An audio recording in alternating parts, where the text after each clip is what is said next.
बहुत समय पहले एक राज्य था, शांतिनगर। वहां राजा वीरेंद्र सिंह और रानी सुमित्रा का राज था। सब कुछ था, बस एक कमी। उनका बेटा आरव लालची और घमंडी था, जबकि उनकी बेटी आर्या शांत, धार्मिक और करुणामयी। महाराज, मुझे चिंता है। आरव दिन ब दिन मंदिर और पूजा से दूर होता जा रहा है। वह सिर्फ दौलत और ताकत की बातें करता है। हाँ रानी, यह चिंता की बात है, लेकिन शायद समय के साथ वह सुधर जाएगा। जब तक हमारी बेटी आर्या है, उसका विश्वास हमें संभाले हुए है। पिताजी, ये सब पूजा पाठ बेकार है। असली ताकत तलवार और खजाने में है। भैया, ताकत से राज्य जीता जा सकता है, लेकिन विश्वास से दिल जीते जाते हैं।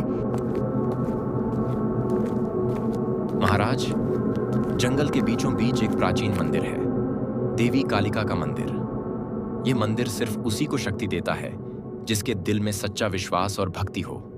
लेकिन लालच करने वाला अगर इसमें प्रवेश करता है तो उसका सर्वनाश तय है। महाराज चौंक गए। उन्हें लगा यही मौका है अपने बच्चों की परीक्षा लेने का। आरव और आर्या, कल से तुम दोनों उस मंदिर की यात्रा पर जाओगे।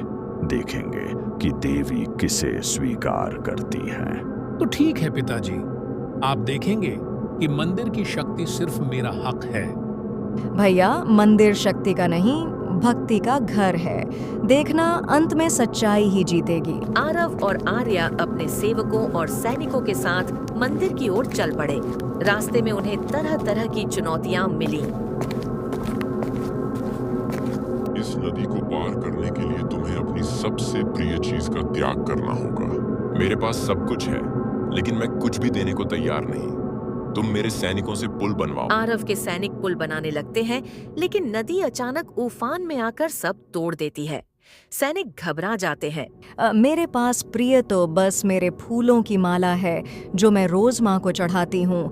इसे अर्पित करती हूँ। माला नदी में डालते ही नदी शांत हो जाती है और एक सुनहरा पुल बन जाता है। सभी लोग चकित रह जाते हैं। आखिरकार दोनों भाई बहन मंदिर पहुंचते हैं। विशाल पत्थरों का मंदिर, चारों ओर जटिल मूर्तियां और बीच में देवी कालिका की भव्य प्रतिमा। ये शक्ति मेरी होगी। मैं इस मंदिर का राजकुमार कहलाऊंगा। वह दौड़कर अंदर जाने की कोशिश करता है, लेकिन द्वार पर ही गिर पड़ता है। एक अदृश्य शक्ति उसे बाहर धकेल देती है। ये धोखा है। आर्या मंदिर में प्रवेश करती है। जैसे ही वह देवी की मूर्ति के सामने जाती है, पूरा मंदिर प्रकाश से जगमगा उठता है। घंटियां अपने आप बजने लगती हैं। आर्या, तेरी भक्ति ने मुझे प्रसन्न किया। तू इस राज्य की रक्षा करेगी, लेकिन आरव, तेरा घमंड तुझे अंधेरे की ओर ले जाएगा। आरव डरकर जमीन पर गिर पड़ता है। आंसू बहने लगते हैं। बहन, मुझे माफ कर दो। मैंने सिर्फ लालच और ताकत देखी, पर भक्ति की असली शक्ति आज समझ आया। भैया, देवी ने तुम्हें मौका दिया है। अगर अब भी तुम बदल जाओ तो मंदिर का द्वार तुम्हारे लिए खुल जाएगा। आरव कांपते हुए फिर से हाथ जोड़कर मंदिर की ओर देखता है। इस बार द्वार उसे स्वीकार कर लेता है और एक मधुर रोशनी उसके ऊपर गिरती है। आरव बदल चुका था। उसके दिल से घमंड मिट चुका था और अब सिर्फ भक्ति और करुणा बची थी। आज मुझे गर्व है कि हमारे बच्चे ने मंदिर का रहस्य समझ लिया।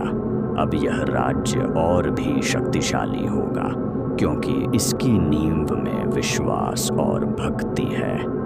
और इस तरह जादुई मंदिर ने पूरे राज्य को यह सिखाया कि असली शक्ति तलवार, सोना या खजाने में नहीं, बल्कि विश्वास, करुणा और सच्चाई में है।